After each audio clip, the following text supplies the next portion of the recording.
Hello বন্ধুরা, তোমরা কেমন আছো?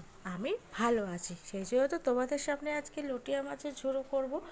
সেই জন্য প্রথমে মাছগুলোকে পরিষ্কার করে ধুয়ে নিলাম, ধুয়ে একটা থালায় রাখলাম। সাইডে যে কাটা ফাটা থাকে সেগুলো কেটে নেবে। তারপরে গরম জলে লটিয়া মাছটা একটু ভাপিয়ে নেবে, জলটা ছেঁকে নেবে।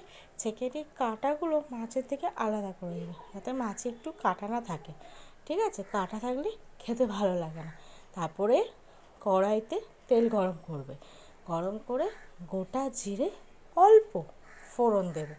তারপর কেটে রাখা পেঁয়াজ আর কাঁচা লঙ্কা কুচিগুলো দিয়ে দেবে, দিয়ে ভালো করে ফ্রাই করবে।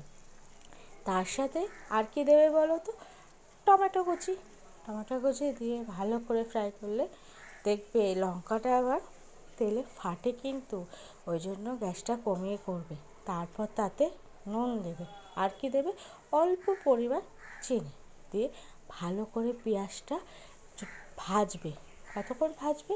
যতক্ষণ না পেঁয়াজের কালার বাদামি হচ্ছে। তারপর তাতে একে একে মশলা অ্যাড করে দাও, হলুদ, লঙ্কা গুঁড়ো, জিরে গুঁড়ো, আর কি ধনের গুঁড়ো দিয়ে ভালো করে নাড়তে থাকো। ঠিক আছে, নাড়া হলে সেদ্ধ করে রাখা কাটা ছাড়ানো মাছটা দিয়ে দাও, দিয়ে এবার নাড়তে থাকো। কিন্তু এতে একটু তেল লাগে।